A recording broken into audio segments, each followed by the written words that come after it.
Good evening. I love that.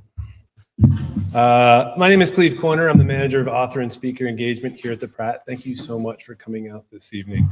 I really appreciate it. I heard it was supposed to hail this evening. I know. What? Where? Hail. Did you read that? No, I heard it with my ear. But if I read it, would have been better. A little bit of housekeeping before we start. Omar and Marsha are going to speak for about 45 minutes, and then it'll be your chance for questions for about 15 minutes. We ask that since we have folks watching online on our Facebook and YouTube page. And by the way, if you can't make our programs, we always, I'd say 90% of the time, have them on our Facebook and YouTube page, and they're archived there as well. We ask your questions go to that mic, or there'll be a mic here so that the folks at home can hear. Afterwards, he'll be happy to sign your books. Of course, the books you purchase from our partner, Urban Reads Bookstore. They're out there. They're happy to sell you more books or books if you haven't purchased any yet. Tonight, I'm happy to welcome Omar Tyree to the Pratt Library to discuss his novel, Control. In it, he explores a relationship between therapist Dr. Victoria Benning and several of her patients. Dr. Benning observes a troubling, treacherous common denominator that plagues 6 of her clients, a desperate impulse to grasp control of everything and everyone in their lives, no matter the cost. It's a struggle with which she's all too familiar. Determined to head off tragedy, she comes up with a brilliant game plan to make their collective talents work in everyone's favor. But just as she moves into action, inexplicable events quickly turn fatal as the doctor finds her plan, her career, and her personal life all spiraling into madness and hopelessly out of control. This evening, Omar Tyree will be joined in conversation by talk show host Marsha Reeves-Hughes. Omar Tyree is a New York Times bestselling author, a 2001 NAACP Image Award recipient for Outstanding Literature and Fiction, and a 2006 Phyllis Wheatley Literary Award winner for body of work in urban fiction. He has been cited in 2009 by the City Council of Philadelphia for his work in urban literacy, and his books have sold 2 million copies worldwide. A graduate of Howard University's School of Communications in 1991, Tyree has been recognized as one of the most renowned contemporary writers in America. He is also credited with spawning the genre of urban contemporary fiction with his celebrated novel Fly Girl, first published in 1993. Marcia Reeves Jews is a publisher, editorial director, and host of WKIM Media Network, a live streaming talk show that airs on LinkedIn, Facebook, and on STEMCityUSA.com's newsroom and YouTube channel. She has more than 8 years of experience as a talk show host with 2 national public radio affiliates, including Keep It Moving with Marcia Jews on WEAA 88.9 FM at Morgan State University, and The Marcia Jews Show on WHCR 93.5 FM at City College in Harlem, New York. It is my great pleasure to welcome Omar, Tyree, and Marcia Reeves Jews to the Pratt Library.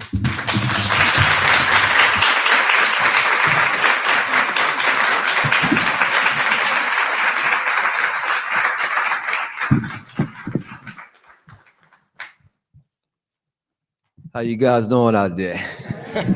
Pick the mic up. All right. I want to do a short reading, and then Sister Marcia Jews is going to go ahead and interview me with some fine questions because she's read the whole book, and so she can go in detail, which is cool. But I can't tell too much because as a psychological thriller, the ending cannot be hinted at. So I will let you guys reach it on your own. So if she asks any questions that, deal with that ending, I'm going to tap dance around that in these sneakers that I have on. So we're going to go ahead and get to the podium, and I'm going to read a section. Now, how many of you guys have read Fly Girl? Okay, there you go. So I'm older now. So this book here, we have a new audience that will pick up Fly Girl shortly, because we're going to be putting that back out with new cover designs to get the new young people to understand the power of that vehicle. But I wanted to start this book off with a young person as well. But the rest of the people are older in this book. But I'm going to start off with the 23-year-old, for the Fly Girl crowd, to let them see exactly where I'm going with this book. Control, now I'm all grown up.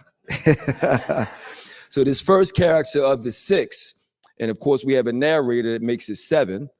The first character is Mrs. Melody, and she's 23 years old. And I'm going to read a little piece of her, and then I'm going to sit down, and then Marcia is going to go ahead and go at it with me. All right, so here we go. Mrs. Melody. That's not a typo. I call myself Mrs. Melody because I'm married to the game, she told me. I got no husband, no boyfriend, no manager, or none of that stuff, because they all get in the effing way. Jealous MFs. So I got a whole lot of stuff that I do on my own. She sat down in my office wearing a lime green wraparound one piece with golden heels that made me think of the character Poison Ivy in Batman. But her style and her body were 10 times tighter, and she looked biracial with that smooth tan skin and the dark almond eyes and the slippery dark hair that moved easily on the scalp, the kind of hair that guys like to touch a lot to make sure it's real. I asked her, well, how long have you felt this way? About 3 years now. I just got tired of MFs catching feelings and stuff and messing up my business. So like I go in a recording studio to record and the producers be feeling me, to the point of wanting to give me a free track or whatever. But then my daggone boyfriend and manager starts tripping on some jealous stuff.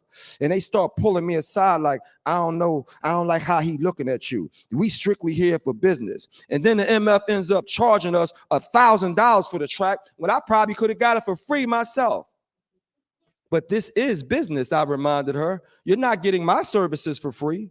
She glared at me with her dark, piercing eyes, the eyes that I'm sure she got a whole lot from with the guys. But I was a professional old school woman from the North, and I didn't go that way. So she smiled and shrugged it off, seeing that I wasn't going for it. I mean, some things you got to pay for, but you don't charge nowhere near as much as some of these music producers do. So, I ain't sweating it. I can pay for a couple $100 from you as long as you don't judge me, right? She eyed me again, to test my professional ethics. I may not be here to judge you, but I am here to help you. And if I can help you with a better suggestion of how to conduct your business, I will do so. I told her, that's fair. That's what I'm here for. But I got a lot more done now, with my own self, with my own career, by myself, and with my friends, because that's just the reality. Guys are always going to catch feelings for a pretty girl, particularly if they think she's available. But if you have all them other MFs in the way, the manager and the label and all of the boyfriend and all that stuff, then these guys end up charging you on the deal. So I just like doing stuff on my own. Okay, but I chose my words very carefully to nail a point home to her.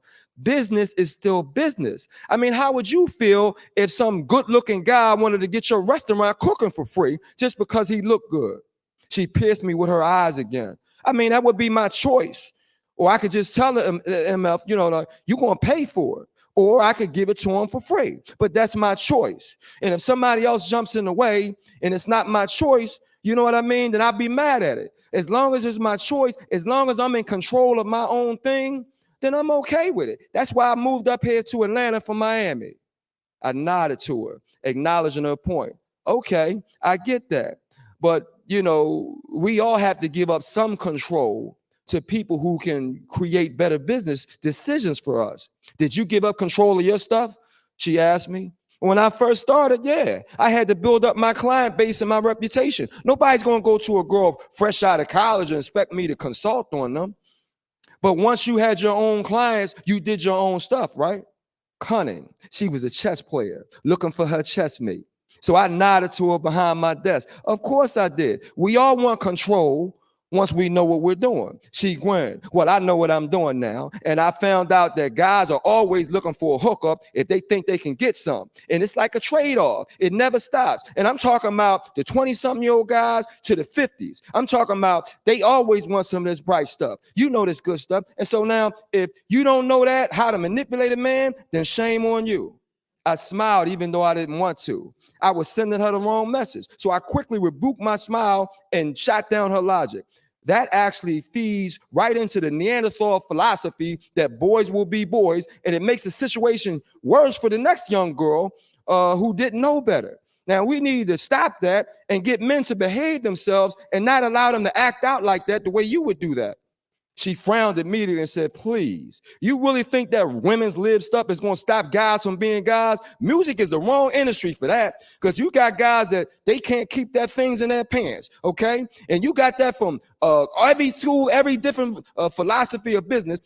Only the elementary school teachers are the ones that may not do something like that. And those guys are nothing but math teachers and gym instructors. But in the rap game, these guys out here all want this good stuff. I'm talking about the rappers, the producers, the managers, the promoters, the fathers, the uncles, the cousins, you name it.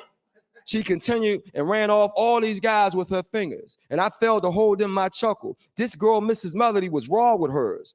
I said, now, she said, well, tell me I'm lying, and challenged me. No, well, you may have to change your profession, I choked to her. No, seriously, you can actually set a whole lot of young women back by agreeing to those crazy terms of this music industry, guys, because they'll expect the next girl to do the same. Okay, so that's the first character.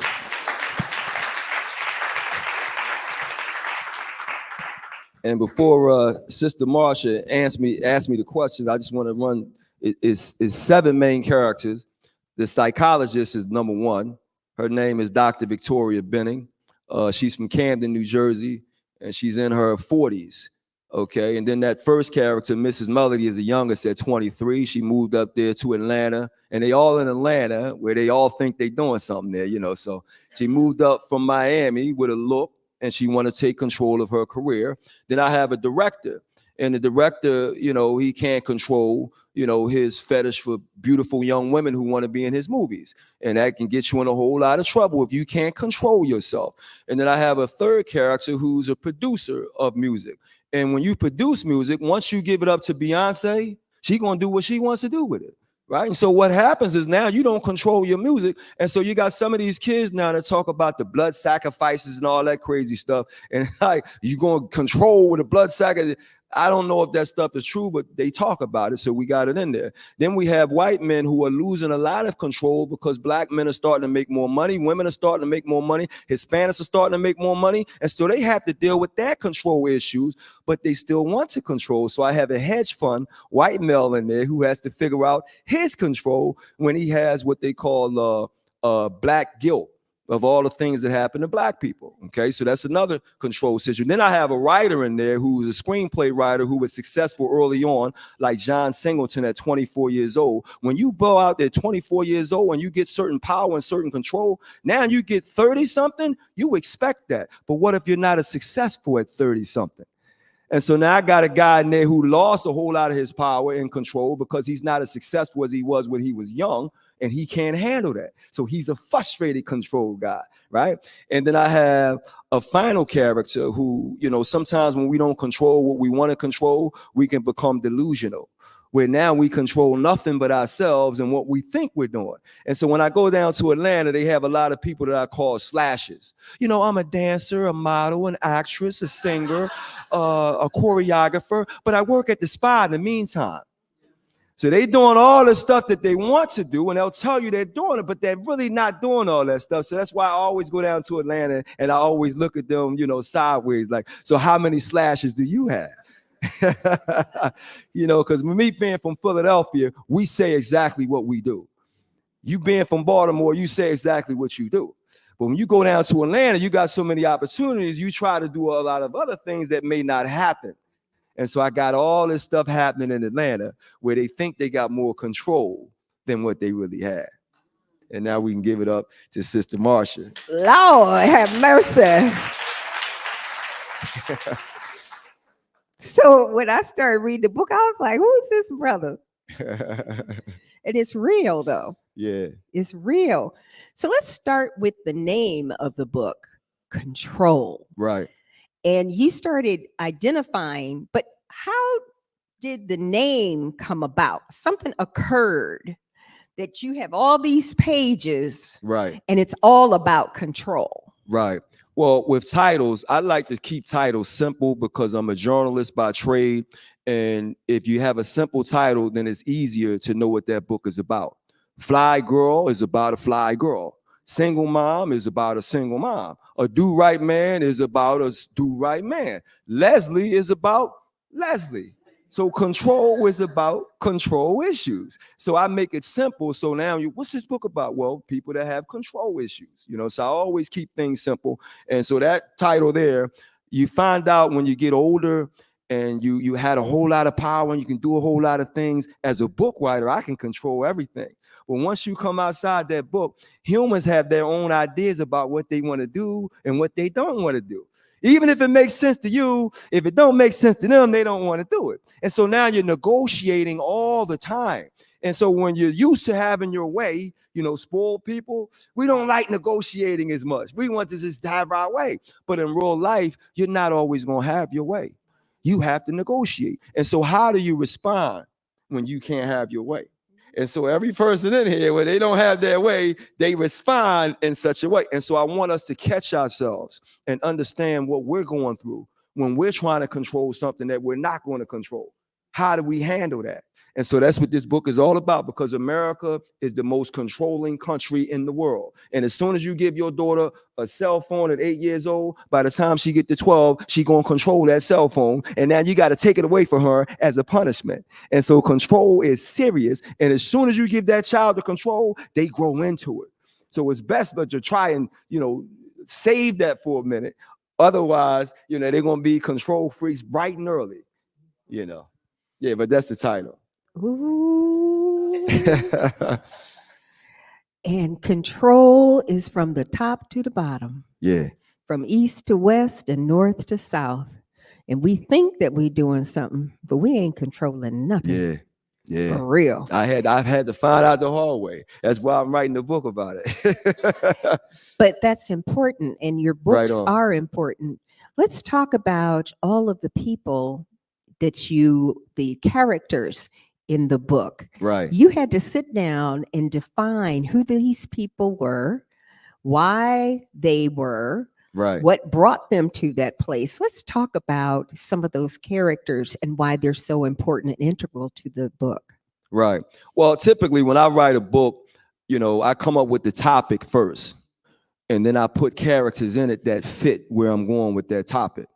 So, I graduated from Howard University, and we got a Howard man that's in a whole lot of trouble right now for the same control issue that I wrote about with the director. And that can happen very easily. I did an interview with John Singleton when we were both still young.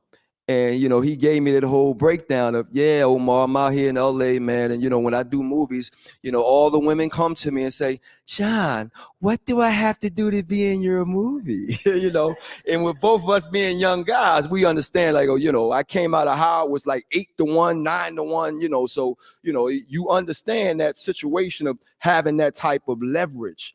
And so John Singleton, he didn't have to tell me where he was going with that. Just saying that girls, what do I have to do to be in your movie? And so I always create characters that fit that. So I wanted to put the director in there. Now, a few years ago, probably like 5 years ago, we didn't have a whole lot of female rappers. Okay. We had this woman, what's her daggone name from New York? Nicki Minaj. She was like all by herself. And then we got this Dominican girl, Cardi B, that came out. Oh, yeah. And when Cardi came out, Nicki got mad. Because now you messing up my money. I was all here by myself, but now she don't control that no more now because Cardi jumped in the game. Seriously? And with money and with a hot song. Yeah. And then she was a great interview because Cardi would say anything on interview. They loved Cardi on anything. Then she had that Spanish accent. It was new. And so now, Nicki Minaj lost some of that control of her power. And now we got about 20 women in the game. They got young women popping up, but they all end up controlling, right? Because they got the streaming stuff. So a lot of them now, they don't want a manager. They don't want a boyfriend. And so now it's like, it's different because no, I don't want all them guys in the way eating off of my stuff. And so I wanted a character like that because this is real. I don't write fiction. I write faction. These are the facts, right? Faction. And that's then a new we one got, for me. Wait a minute. You like, what? Say that one more time. I like that. Faction. I like faction. I've been saying don't come that here for with years. no foolishness. If this is the first time y'all heard me, yeah, Omar been making up stuff. I'm a creative writer. So yes, you are. Yes, you are. And I love that faction. Yeah. Don't bring me nothing but faction. Journalist. If right? Fly Girl wasn't real, y'all wouldn't have fell in love with it. Yeah, it got to be real. So with white men now, I got a white character in there, hedge fund guy, got plenty of money. Now, you guys in Baltimore, so y'all got Lamar Jackson that just got 52 million. I'm in Philadelphia. We got Jalen Hurts got 51 million. I mean, for 1 year. Stupid money. And they got to bend over backwards. And I do remember a guy by the name of LeBron James. He really pissed off his white owner when he left Cleveland to go to Miami. And they were burning his jersey and all that. But then the white owner made up and said, come on back home to Cleveland, LeBron. And when LeBron came back home to Cleveland, he had all the control. Period. And he basically told the white man, I want this coach, I want this player, I want this player. Yes, sir, LeBron, whatever you want. Mm-hmm. Right? Dictated. And so now we're in that dilemma now, not only women, black men, Hispanic, everybody. So now you got, man, they're taking over everything. So you can get some of that. We got a guy by the name of Donald Trump that he's trying to control everything. And you can't. I don't care if your daddy had money and you got all these buildings with Trump power. You can't control everything, Donald. Right? And so he's trying his hardest. I'm in the movies every day. So that's another character. I want to put the characters in the book that fit the book. And then the writer character, I understand that. Yeah, I understand that because when you come out that book, you don't control what the other person wants to do. But in the book, so I wanted to create that character, and he's quite frustrated. Yes. You know what I mean? But I can still write, so I can control the books. But the other stuff, you gotta give it up to God and say, okay, God, whatever you. Mm-hmm. So I got a character like that, and then I have the music character that can't control. Once you give it up, and that happens with films. Once you give it up, they want to do their own thing with it. And then you guys ask, how come you let them do that with your film? Because they paid for it and I didn't have any control. So Tyler Perry's like, no, I'm not letting them take anything. Right. Tyler Perry, but he had capital already, so money allows you to control more. But then you still have to be respectable, Kanye West, and you can't just run your mouth because you got money, because you'll end up losing $400 million, Kanye West, because you can't control your mouth. Right? And so you still have to have control no matter how much money you have. And then my last character Destiny Child's, we got the slashes. She can't control anything, but she can control her mind. Yes. So I'm this and that and this and that and this, and we got a whole lot of them in Atlanta. So again, I want to pick characters that fit what I'm writing. And then my Dr. Victoria Benning, you know, she lives in Camden, grew up there. So they right next to Philadelphia. And so they got like this, they want to prove something. You know, they're not in the city, but they're right next to it. So Camden people like, yeah, we got something to prove. And so she's down there with a little chip on her shoulder because she's from Camden. And I know people from Camden, so I know how they are. So again, I picked that because she got something to prove. Okay. And she did extra research on control issues. And she's a bad sister, but you're gonna find out more as you read the book, and it'll be nice for you. And she running stuff for real. She running Right stuff for real. And you read the whole book, so you know. So we know now, we see these characters, right? And as you bring them all together, the story is bigger than what I thought it was going to be. Mm-hmm. When we talk about control, at first I was thinking it was ego, it was male, female. You know, I was trying to get into the heads of the people, but I was having a difficult time with it, right? But the reality is that what you're looking at as control is what happens globally. Right. Everything. I was looking at it from a miniature aspect, right? Big. When I first started, I was like, okay, control. Well, so what does that mean? Well, you know, what is that? Right on. And then as I started entering into, and all these doors were opening through these chapters, and all of these different people and layers, scenarios, right, were changing the lives of the characters in there. Right.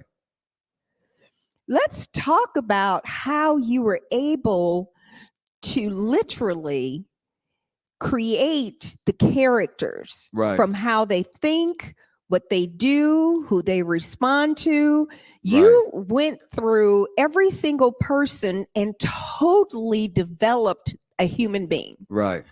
Well, when I wrote the book Fly Girl that people read, there was this whole conversation. How do you know girls like that? You know, so they was, you got a lot of sisters. Are you hanging around girls? Now that y'all can see me, Omar is definitely football, boxing, Philadelphia masculine. But I went to a school called Central that was down the street from a school called Girls High. And Girls High had the finest girls in Philadelphia, and you couldn't go up the steps. They would stop you they had these steps you had to go up, and they had security guards that would stop you at the bottom of the steps. So you can just, all them girls, and so you had to wait for them at the bottom of the step. But these girls were very talkative. So you get on the bus with the Girls High girls, and if the bus ride is 45 minutes, they talking for 45 minutes. No question. So all I got to do is keep my ears open, and they're going to tell you everything about their lives and what they're doing. Now, the gift that I have a great memory. You know, book writers, you know. Now, another gift that I have, I'm a mimic. You know, so comedians are mimics. So they watch people and they study voices and they study behaviors and then they get on stage and they talk about it and make jokes about it. I do the same thing, but I don't just make jokes. I do the whole story. And so when people were giving me credit for Fly Girl as a girl, they wasn't breaking down how I had the guys in there. You know, the Victor Henson character. I played football with guys like that. You know, and when you play football, the locker room is bigger. Basketball, you might have, 18 guys. Football, you might have 60 guys in the locker room. And we got all different sizes. Big dudes, small dudes, quick dudes, fast dudes, you know, offense, defense. But you got all these different types. So I've been around all these different types of people. And then when you grow up in Philadelphia, that's similar to Baltimore, we got what I call row house mentality. Okay. Well, you got 500 people on your block, 600 on your block, and they can just look out the window. I saw you out there messing with so-and-so and so-and-so. So when you come outside, you got all these stories. And then I was the oldest grandson. My mother was the oldest of 8. My father was the oldest of 4. So I wasn't from the baby boom era, but I grew up with my uncles and aunts anyway. And I had a big family, so the cousins were all over. My grandmother was the favorite aunt. So the cousins were always coming to her, and she was always, come over to my house. Your mother had it. So the house had like 18 people in it at all times, and I'm the youngest. So you got all these older. Now, when you got aunts and uncles that's a little older than you, they doing stuff that you ain't supposed to see because they not separating, you know, the parent thing from this. My nephew, So I'm seeing a whole lot of stuff. So I had a lot of maturity, and I had a whole lot of stuff I ain't supposed to see early on, and I had to compartmentalize all this stuff. And so I had a lot of characters already. So I was advanced at understanding characters. So when you start talking about my books, a lot of the, the editors are like, Omar, you got too many characters. I said, have you ever been in Baltimore? Well, have you ever been in Philadelphia? Have you ever been in New York? Do you see 2 people? Well, no, it's like 80 people. And then I grew up in the 80s. We didn't have no cell phones to take. We went to the playground to show off. We went to the mall to show off. We went to the party to show. Baltimore the same way. New York the same way. DC the same. You went out, so we were, very extroverted. Even though I'm an introvert, I'm extroverted in the culture. But you can have and to so handle yeah, it. I've always known how to break down people and get their voices and all that stuff. And then my family loved movies, so I was always going to the movies, and I come out with like 5 characters. And then my uncle's like, he didn't memorize the whole movie. And then they get me. I'm 5, 6 years old. They get me to do the characters for their friends. I love it. Do the old man. Do this guy. Oh, so you've been an actress since a little boy. Yeah. I love it. So my favorite character, let me give y'all a quick one. There's my favorite movie. It's a gangster movie from back in the 1970s. It's called Across 107th Street. It's a Harlem movie. And they had this dude, Doc Johnson, in there that he was running Harlem. And the Italians wanted to come up there and run Harlem. And he ain't like that because he like Doc Johnson up in Harlem. And here's the spill. I did this when I was like 5, 6 years old watching a movie I'm not supposed to watch rather. And he did it like this. Jack, you'll never make it up in Harlem, white boy. What, you 40, 45 years old now? You was a punk errand boy when you married the boss's daughter. And you're still a punk errand boy. And I did that for 6, and it was like, you didn't memorize the scene together. Round of applause, because you sound just like him up there. Yeah. I've lived in Harlem. But I got voices. That's I do real. voices all day long, Yeah. just like the comedians do. Yeah. So when I do characters, I do characters. And then I study people. I don't just make stuff up. So if I write about Baltimore, I'm going to come here. I'm going to study. I'm going to pick up your accent. What word? Yo, yo, yo. They do the yo things. I'm going to pick that up. Where they hang out, I'm going to do my research. I don't like anybody questioning what I wrote. Right. I want to be thorough. Right. So that's what you got there. I'm always thorough on what I'm writing. And so when you buy this book, know that you're going to have to spend time with it because he was thorough. And because he's thorough, he uses a lot of words. That's really important because a lot of people don't like to use their words. My mother used to say, use your words. We don't really realize that until you start looking into what words mean, and they do matter. Right. Right? And Right. how we bring it to them. So when we look at this and we look at these characters that you have literally visualized. Yeah, I'm very visual. And I say that all the time. Every time I go to Hollywood, now you got some writers who are not visual and not expressive.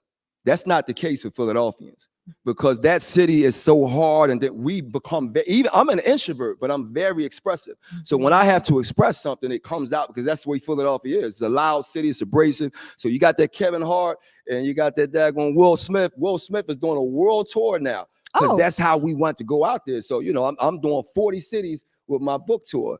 But yeah, definitely, you want to put that out there and I'm very visual. So I see it and then I come up with the words to tell you what I see. So it's not the words, it's the vision. And then I come up with the words that give you the vision. So I'm always seeing the book. So in looking at the words are describing the space that you're in. They're describing other characters. They're describing employment. They're describing that person becomes a human being, Right. and has a life. Right. And that life has education, it has creativity, it has church, it has people, family, familia. Now, as you develop these individuals, Right. how do you take those individuals, which are like silos, but now you've intersected those silos? Can we speak that was fun to that? to do. That was fun. Speak to that, though. Yeah. So I like this guy. He's really brilliant. Yeah. When I set up the female rapper with the female producer and the light-skinned mixed girl with the dark-skinned pretty girl. Well, And the dark-skinned girl. And now the young people call it colorism. But the arguments they had back and forth, that was one of the funnest part, where they going back and forth about the light skin, dark skin thing and the power and the non-power. And, I'm not going to say too much about that, but the dynamics of putting them together, you got to know what you're going to do when you do that. So I did that in a lot of different books. I got a book called The Last Street Novel, where in Harlem, I put these two guys together at the table that's ready to kill each other with the gun in the middle. Yes. So you have to, again, watching movies, I understand how to do that. So you got a lot of cross references of these different characters in Control, because I'm looking at 7 characters. So if you do the movie, those 7 characters have to really speak and be dominant. And sometimes you're going to put them together. And so we did that. And we had a lot of fun doing it. And you picked up on that. You put these characters together. How would they respond to each other? So it's like you take a book or a person from it. How would, the coldest winter ever, Santiago, deal with Fly Girls, Tracy? If you could do something like that. So yeah, it becomes fun to do something like that. And I had a lot of fun doing that. Well, but it also speaks to your genius. Too often we don't really pay attention. We know that the author's there. Right. We know that the book has the cover and we has the stories, but what actually went into the design of each of those individuals and then connected them together? Yeah. With and then families she knew all and of them. community. Yeah. She knew all of them. So she had to, connect them all. But how did she connect them? Speak to that connection, the connectivity of it all. Right. Well, I'm not going to talk too much. I'm going to dodge that one. Y'all gonna buy the book. She read the book, so now that was. But y'all gonna buy the book too. Y'all gonna buy the book because he's gonna leave a whole bunch out. So you got to get the book for real. See all these little tabs and stuff. You got to get the book. Okay. But I will say this. When I had my early reviews, it was a young woman that did 4 books, and in her review, and she had them all on Instagram, and she called this a slow read. And a lot of times I got that when Eric Jerome Dickey, rest in peace to Eric Jerome Dickey, he's cool. Amen. That's my guy. Yeah. When Eric Jerome Dickey he writes plot-driven novels, so a lot of things is what happened, and so a lot of things is about the speed. I'm a character writer. So like you picked up, I write the characters. So I spend more time with the characters. It's not moving slow, but I don't force the action. I want you to know the person first. So every time somebody says, "Oh, his book is slow," I said, "You read Eric Jerome Dickey?" "Yeah." I said, "Yeah." It's 2 different styles of writing. You got the plot where a movie where you run at some of the James Bond stuff where it comes out with it. Then you got other stuff where you sit with the Godfather. When you see the Godfather, all they're doing is just sitting in there like 20 minutes of the Godfather because you got to understand his power for when they come in and kissing the ring. So when the Godfather ain't no action because you got to understand the Godfather and the mechanism of Italian power, right? And so with me, it's the character is going to control the pace and not the action, But Eric Jerome Dickey had a different style of writing. So with this book here, with all this fast stuff going on, you need to take your time. But that's where the movie would be exceptional because now it's like, whoa. When you get those bigger movies where it's not just that, it's really mental. That's why this is a psychological thriller, which they took it off the book. I wanted to be on the book. I got flyers with on it, but it's a psychological thriller because I really get in your headspace and I want to do that. That Stephen King zone. I really want to go there.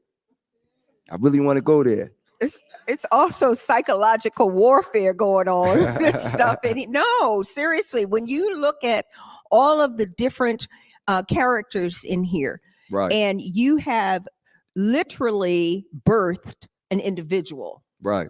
Literally. With that individual comes the color of their skin, the hair, the whatever. Right. He has created it. He birthed each one of these individuals. Right. Which is really powerful because how often when I love to read, and most of us in here do, that's why we're all sitting here, that you go to the depths, such depth in each one of these characters. Right. That I can almost see them walking in a room. Yeah. Yeah, because that's what I see. So when I'm writing these characters, I see them. I'm doing their voices. I'm doing their action. I know. I just read the book. So I read the book. What I was saying earlier, you got some writers that can't.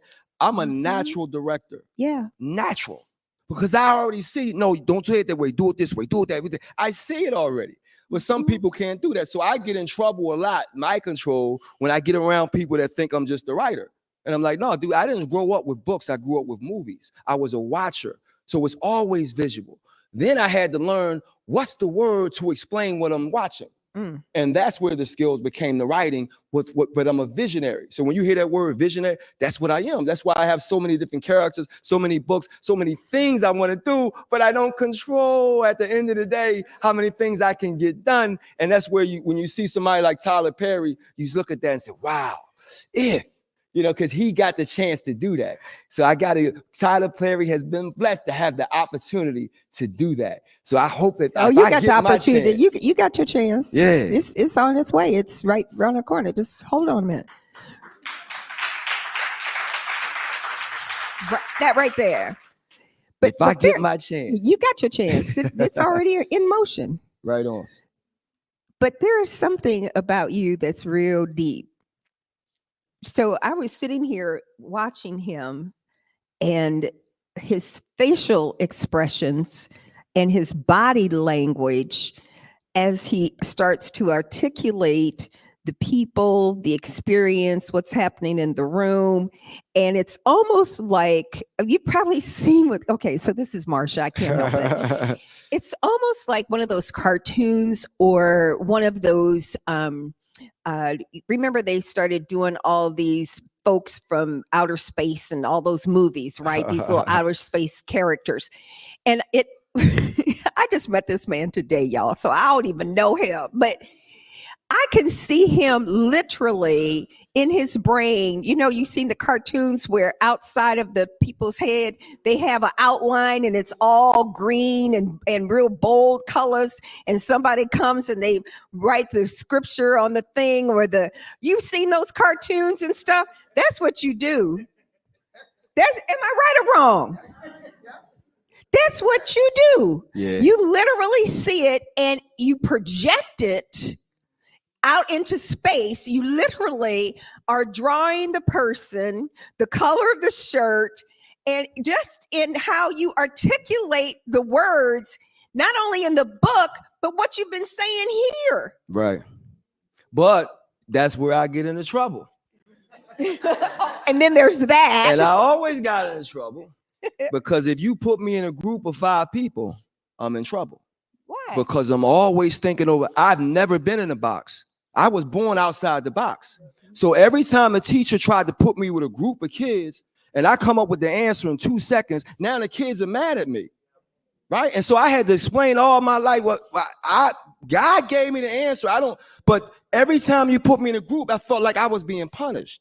Well, this is what normal people do. Well, maybe I'm not normal like y'all. At all. Maybe I'm not in that box like y'all. Not at all. But since there's more people, 4 against 1, now I'm the guy. But I got the right answer. Right. So now they're mad at me. Right. And so it's always been that. So now you're doing something that they, and I'm like, can you just accept the gift and allow me to do what I'm doing? And that's where Tyler Perry was like, no, I'm going, because when you're the artist like that, you have to be allowed to do that. Yes. And so that's where you can't be micromanaged, but you can't control certain mechanisms. And so you have to negotiate, particularly when we talk about the economics of other people. Ooh. If you're going to use my money, Omar, this is who I want in your movie. This is who I want directing it. This is how long I want it. This is how I want to market it. And all these ideas that you say that I color and all that, they're like, Omar, that goes out. And now I'm a Philadelphian. We fighters. Well, so now I'm like, I'm trying to let it go, right? I'm like, oh. Chicago fighters, Baltimore, DC, and so now I'm trying to let. This is warrior. And so I said I got to write a book about that. We're warriors. Yeah, and we have to understand when, too often people try to put you into a box. Always. Right, and they try to put you in the box, and they want to close the top because they don't understand you. They don't have the ability. And so then all of a sudden you've got a bazillion books out being sold. Right. You're working on all these other projects. You all are in the same position because that there are those people who don't have the 1 iota how to do what needs to be done that you're already doing and what you've done. Right. They can't They can't handle that. You can't handle the truth. That right there. Classic, right? That right He there. wanted that. He would, come on, answer me. You can't handle the truth. That right there. Yeah, classic. That right there. And this whole room, we need to keep that in mind. Right. Because most of the naysayers are just ticked off because they couldn't do it. Let's start there. Who are you and how dare you? You have dared to believe Right. that you can be a great author, and Right. you have already demonstrated by your success already. Right. And my mother never took that away from me. And she won't. Yeah, my mother never said. So I think about like the story of, where I grew up and my mom, and, like she was always, you can go ahead and do it. And she was a person that would talk her way into stuff. So my mom actually did a lot of that, because my first job, she talked, my son needs a job. We're the manager. Let me talk to the man. My mom was one of them. Oh, I love stop, your mama. Mom, stop it. No, you need a job. Let me talk to the manager. I love your mama. Right. Oh, man, she would go to the schools. My son's not being challenged. You need to give him more work. Right. And I had one of them moms. You know what I mean? It. So she always pushed that. And when I said I wanted to do, okay, you can do it. Let me make a couple phone calls, And she never would beat it down. And so I always had that. I can do it. Mom said I can do it. And when your mom and parents do that, boy, so now, like I said, I've never been in a box. My mother never put me in a box. Never said, stop doing that. Don't do that. Don't say that. Because she already knew that she was going to break the box down to get out anyway. Because she created you. She knew what she was dealing with. Yeah. And you've been knocking these doors down. And how many books of these that you've created? And this is 31 now. 31. That's serious, though, ain't it? Some of us can't even get out one. I've been starting on that last one for the last 20 years. That's in fact, real. You got all these books in here too. You got in this page here. You got a list in the book. So you got all of them. And I got a book coming out with Vernon Davis next year. He's a football player from DC. I wrote his book. I got two sisters in Philadelphia, twin sisters who are doctors. They got Saving Black Lives coming out. And I got a real estate guy. He don't want me to talk about his book. So I can't talk. He wants the deal first. So we still trying to get So you deal. come back and we're going to talk about the next couple of books that you have. I love talking about them. Yeah, well, we love listening. I got control over talking about my book. I love it. So I see we're wrapping it up. Right. Give us some closing remarks that are coming from where you've already seen what you've seen, and about projection of the future and developing what your personal vision, and how we too can find our special place, right, to be the best that we can. And you've done that through characters, but you had to do it for yourself first. Right. Can we speak to that? It takes a lot of courage to walk that world alone, and I tell young guys all the time, like, I had the ability in Philadelphia when I wanted to go to the movies. If nobody else wanted to go, I went by myself. When I wanted to go to the mall, if nobody else wants to go, I went by myself. And it was crazy how people would say, you went to the movies by yourself? It's like they ostracizing you. And I'm like, I wanted to go to the movies. What is the problem with me going by myself? But they ask you the question, you went by yourself? And I'm like, yeah, nobody else wanted to go. And I wanted to go. So I got used to that, right? But what happens with so many people, you get this group thing, and the group takes precedent. And so you never become an individual in your own thoughts and your own confidence. And so I've been so embedded in that, when I have a whole group of 20 people, Omar, the whole group said you're wrong. I'm still like, well, so what? This is my lane.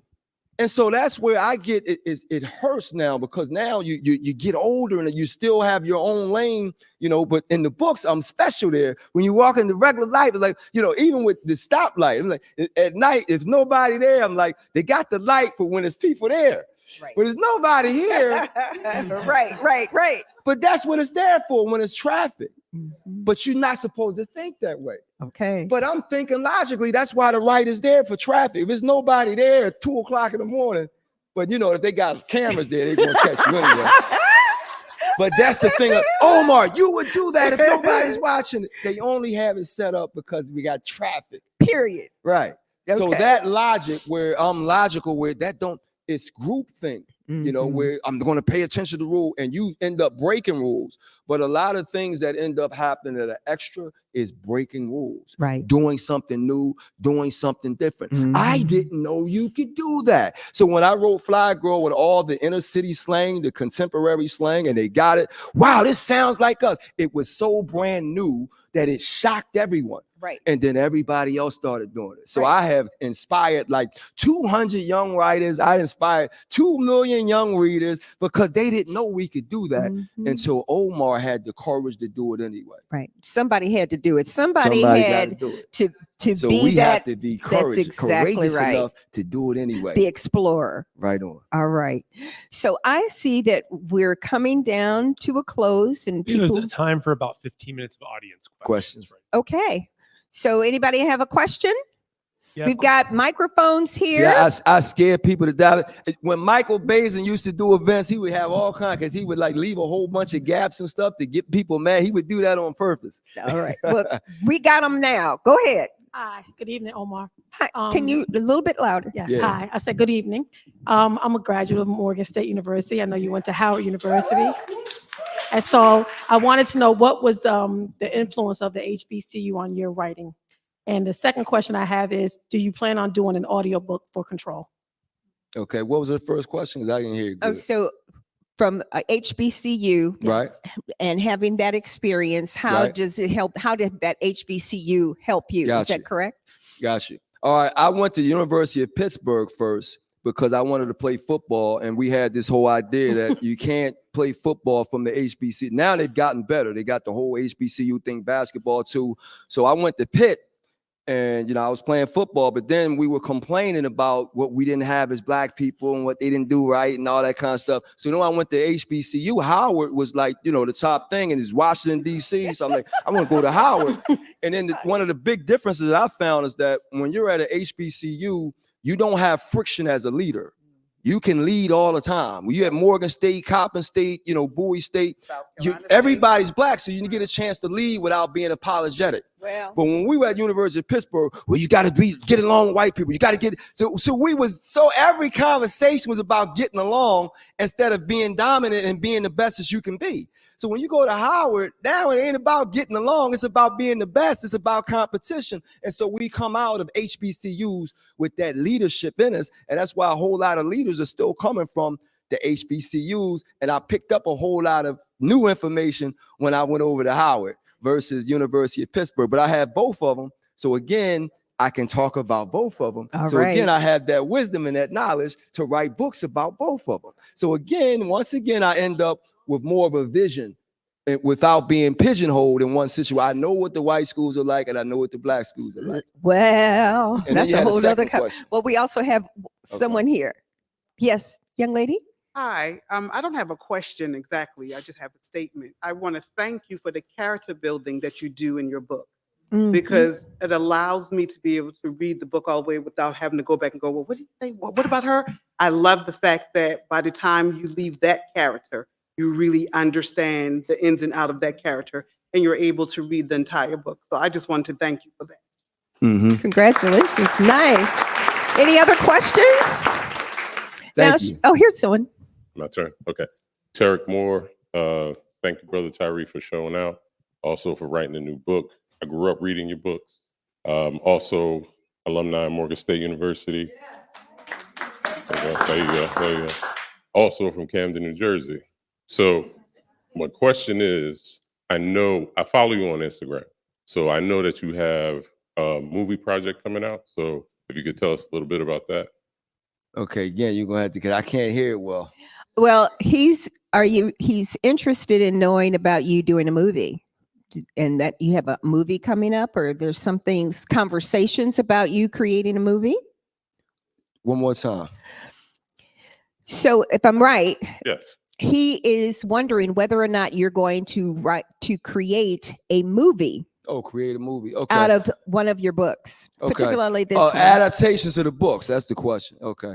Yeah, my hearing is bad. He's talking loud and riding loud, and then that speaker seemed like it's out that way. You got better ears. But I've written 12 original screenplays at this point, including a screenplay for Fly Girl, because somebody had an option to do, and I kept calling to see if they would do the screenplay. So I ended up writing a very long screenplay that I'm going to cut back. I have my cut points, but yeah, I have some original films because what happened when you write these books, again, like you picked up, I have big ideas. So think about Harry Potter. You got warlords and witchcraft and all dragons and all that kind.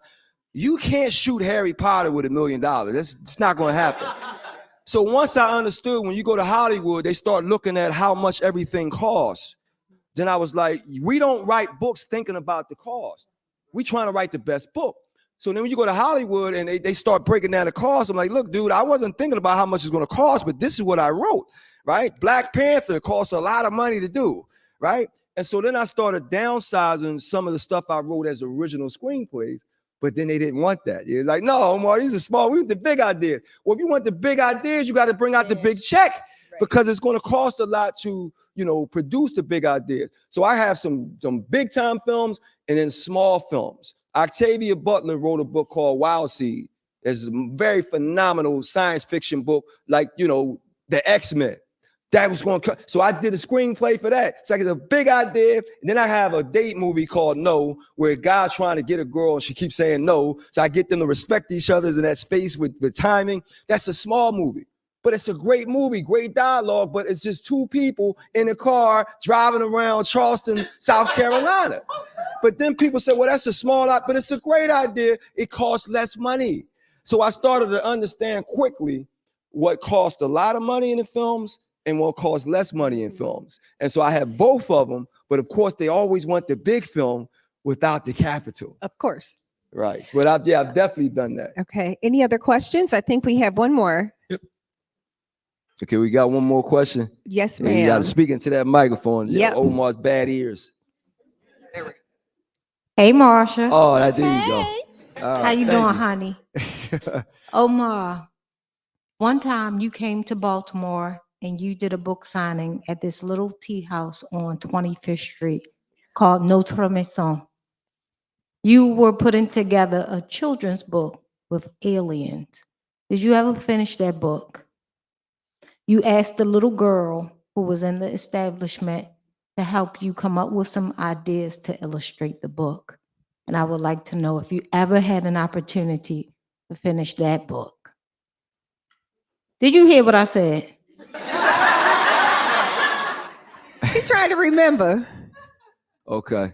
I didn't hear all of it.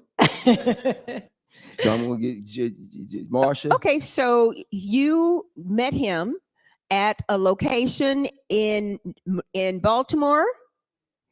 Okay, and first of all, what is your name? So that was an event I did in the past. Okay, so I am Jackie. Okay. I'm Jackie Cummins. I own Notre Maison. And 12 Brown Boys. Say it. we say know it somebody again. who knows Notre Maison. Oh, okay. So Okay. say it again louder so that we Okay. can hear you. So I am Jackie Cummins. I own Notre Maison and on 25th Street. 25th. Okay. Yes. So some years ago, and I want to say about 20 years ago, Okay. Oh gosh. you came and you did a book signing in my Okay. establishment, and you asked my daughter for her ideas for you to because you were working on a book for children with Yeah. aliens. Yeah. And I would like to know if you ever had an opportunity to finish that book. 20 years ago, I'm quite sure if I was working on it, I had the 12 Brown Boys for school kids, but it's a lot of other ideas that I wanted to do. And you make me think about, I wanted to do a book called My Neighborhood, where the young people would write about their neighborhoods, and I would just be the editor. But 20 years ago, I had so many ideas, so I'm not sure, but the 12 Brown Boys, I was trying to get boys to read, and I did a whole urban literacy project, ULP, trying to get boys to read, then girls that would be hard to read as well. Mhm. But I can't determine what idea I had 20 years ago, if it, you know, but that was the idea that I did put together and I did put out. But I had a whole lot of ideas that sometimes they don't make it, you know, to Mhm. fruition. It was a book on aliens and encouraging children to read. So, okay. Thank you. Thank you, Jackie. Thanks You're Is for your welcome. daughter showing still up. reading now? I'm sorry. Is your daughter still reading now? Honey, she 33. She driving tractor. She got her own tractor trailer and doing her thing up and down the East Coast. I love it. So, Good deal. so good parents, that's what happens. Yes, Thanks, Jackie. yes. Thanks You're for welcome. coming. Hey, my pleasure. Okay. Good deal. Is that it? Or Please help me thank tonight's moderator, Marsha Reeves-Jews. Sorry, guys. And tonight's author, Omar Tyree.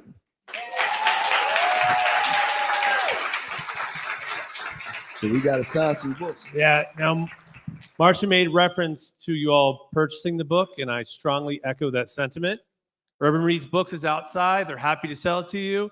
Omar will be out in about 5 minutes to sign your books. We'll see you then. Thanks for coming out. thank you all. Thank you.